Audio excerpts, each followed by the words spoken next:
If you could condense the entire Bible into just 2 sentences, would you believe it? It almost sounds impossible. How could thousands of years of history, poetry, prophecy, and divine revelation be boiled down to 2 simple commands?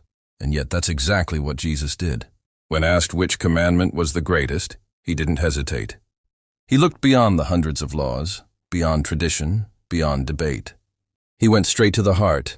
Love the Lord your God with all your heart, all your soul, and all your mind. And love your neighbor as yourself. 2 commands, just 2. And in those 2, he revealed the entire framework of divine intention. From the dusty roads of ancient Israel to the marble cathedrals of Europe, from whispered prayers in dark prison cells to joyful hymns under open skies, these 2 commandments have echoed through the lives of believers for centuries. They are more than moral instructions. They are a blueprint, a window into the very nature of God, and a mirror that reflects what we were always meant to be. The first command, to love God with all your heart, soul, and mind, isn't just a demand, it's an invitation. It calls you into intimacy.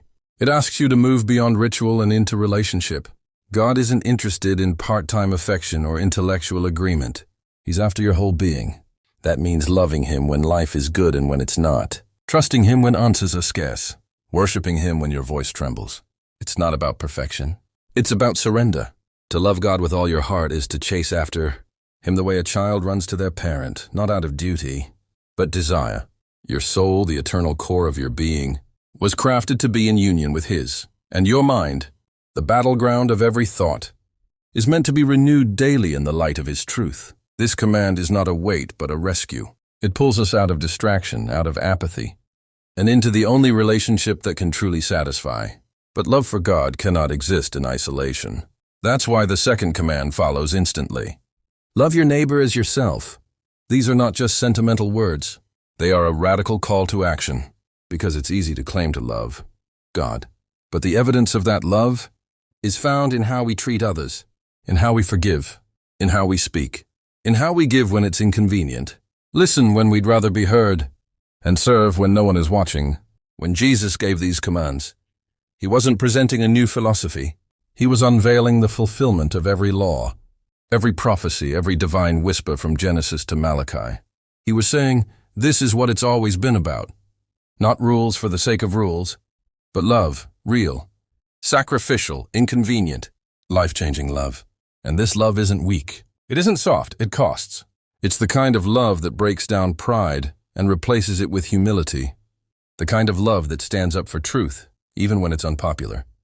It's the love that Jesus Himself embodied when He knelt to wash feet, when He wept at a grave, when He forgave those who nailed Him to a cross. To love like this is to live the gospel with your entire being. It's also not about earning anything. These commands don't exist to get you into heaven. They exist to bring heaven into you. Because the moment you love God with everything, you're transformed. And when you love others as yourself, the world begins to change around you. Not because of grand gestures, but through small, persistent acts of kindness, patience, and grace. But here's the challenge. We don't always want to love. Not God, not others. Sometimes we'd rather protect ourselves, withdraw, control, resent. The human heart has a built-in resistance to selflessness. That's why we need more than willpower. We need transformation. And that only comes when we recognize that we were loved first. Before you ever chose to love God, He chose to love you. Before you ever showed compassion to your neighbor, Christ showed compassion to you. You love because He first loved you. That's the foundation. And once that truth takes root, everything changes. The reason these 2 commands sum up the entire Bible is because the entire Bible is a story of love, from creation to covenant, from cross to resurrection. Every page whispers the same theme, God reaching out to humanity, not with judgment first, but with love. When we were lost, He searched for us. When we were broken, He healed us. When we were dead, He gave us life. All so we could be in relationship with Him and reflect that relationship to others. Think about it. What would happen if the world took these 2 commands seriously? If entire nations were led not by power or profit, but by love for God and love for neighbor, what would your family look like? Your workplace? Your school? Imagine a life not driven by fear, comparison, or pride, but fueled by love so deep it overflows. This is the kind of life Jesus invites us into. Not just belief, but transformation. Not just knowing about love, but becoming love. These 2 commands are not separate. They are one heartbeat. To love God is to love what He loves. And He loves people. He loves the broken, the outcast, the arrogant, the ashamed. He loves you, and He loves the person you least want to forgive. So, what does it mean to love your neighbor as yourself? It means to stop seeing them as competition and start seeing them as sacred. It means to stop using people and start valuing them. It means your enemy is not your enemy. They're your mission. Your critic is not your obstacle. They're your opportunity. Because love isn't just an emotion. It's a choice, a posture, a daily decision to die to yourself so that someone else can live. And loving yourself doesn't mean arrogance. It means seeing yourself as God sees you, cherished, chosen, redeemed. Only when you know your worth can you help others find theirs. Self-love is not selfish, it's stewardship. It's saying, I matter because He made me. And because I matter, so do you. The beauty of these commands is that they are simple enough for a child to understand and deep enough for a lifetime of exploration. You can spend your whole life walking them out and still wake up tomorrow with more to learn. They are both the starting point and the summit of the Christian life. And if the entire Bible could be condensed into 2 commands, then perhaps our lives can be as well. Not in a reductionist way, but in a refined way. Strip away the distractions, the noise, the lesser things. What are you left with? A heart that longs for God and hands that serve people. That's the gospel in motion. That's the kingdom on earth as it is in heaven. Because in the end, no matter how much you accomplish, how many verses you memorize, or how loudly you preach, if love is missing, everything is missing. But if love is present, then Christ is present. And where Christ is, there is freedom. So love God, love people. It's not just the greatest commandment. It's the greatest way to live. And if you do those 2 things, you haven't just understood the Bible, you've lived it. But love isn't always loud. Sometimes it's quiet. Sometimes it's choosing patience over reaction, silence over sarcasm, prayer over panic. Sometimes love looks like doing the right thing when nobody is watching, like holding back an angry word, like showing up for someone who stopped showing up for themselves. This is not the kind of love that headlines songs or stories. It's deeper. It's the kind that shapes eternity in hidden moments. The Bible never invites us into mere religion. It invites us into revolution. And that revolution starts in the heart. When Jesus boiled it all down to these 2 commands, He wasn't simplifying faith. He was sharpening it, making it so clear that no one could pretend they didn't understand. You don't need a theology degree to love well. You just need courage. Because love, real love, is brave. Brave enough to let go of bitterness. Brave enough to embrace someone you've labeled unworthy. Brave enough to believe that your life, no matter how ordinary it seems, can radiate divine love.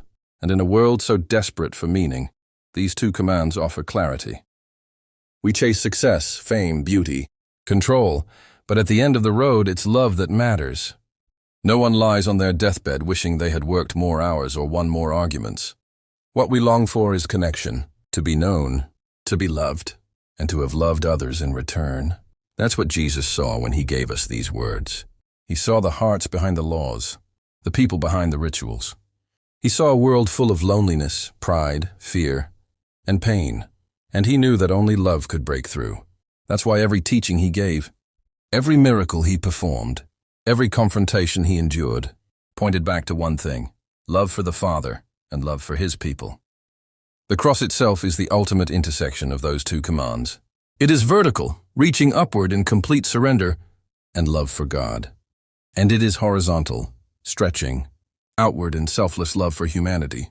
That's not poetic coincidence. That's divine design. At the cross, love for God and love for others became inseparable. Jesus didn't just teach the greatest commandments, He lived them to the death. And now that same love lives in you, if you let it. Maybe you've been trying to figure out your purpose. Maybe you've been buried under guilt, or chasing after something that never satisfies. Maybe your faith feels complicated, heavy, even distant. Let this be your reset. Come back to the simplicity Jesus offered. Start again, not with rules or rituals, but with love. Ask yourself right now in this moment, am I loving God with everything I am? Not just on Sundays, not just when I feel spiritual, but in every decision, every desire, every breath. And am I loving people? Not just the ones who are easy to love, but the ones who challenge me, who annoy me, who disagree with me. That's the test. That's the calling. That's the way of Jesus. And you're not alone in it. You don't have to love out of your own strength. The Holy Spirit was given for this very reason, to empower you to do what you cannot do alone. He reminds you of the Father's love when you forget. He fills you with compassion when your heart grows cold. He turns duty into delight, performance into presence. This kind of love is not a checklist, it's a transformation. When you love God fully, you begin to see everything differently. You see people as He sees them. You see pain as an invitation to bring healing. You see conflict as a chance to show grace. Even suffering becomes a sacred space where love is refined, not lost. These two commands don't just summarize the Bible, they explain Jesus' entire life. Every word He spoke was rooted in love. Every boundary He broke, every sinner He forgave, every disciple He corrected, every child He welcomed. It was all born from the same divine source. And now we are invited to walk that same path. It won't be easy. Love never is, but it will be worth it. When you love God fully, you become anchored in something unshakable. Storms may come, doubts may rise, but your soul finds rest in Him. And when you love others as yourself, you join in God's mission to heal a broken world, not with slogans, but with sincerity. You become a living testimony, not perfect but real, not loud but clear. The church doesn't grow by force, it grows by love. The gospel doesn't spread through argument, it spreads through action, through meals shared, wounds tended, burdens carried, through choosing love when apathy feels easier, through forgiveness when revenge would feel more satisfying. This is how the early church turned the world upside down, not with armies, but with compassion. So what will you choose? A life of ambition without depth, or a life defined by love that echoes into eternity? Because at the end of all things, when the noise fades, when the accolades are gone, when every title and trophy lies forgotten, only love will remain. Not just any love, but the love that flows from God through you to the world. That's the story of Scripture. That's the message of the cross. That's the reason we're here. So let's stop complicating what Jesus made clear. Let's stop pretending the faith is about anything less than total devotion and radical love. Let's live as if these two commands are not just a summary, but a sacred mission. Love the Lord your God with all your heart, all your soul, and all your mind. And love your neighbor as yourself. It really is that simple. And it's more than enough.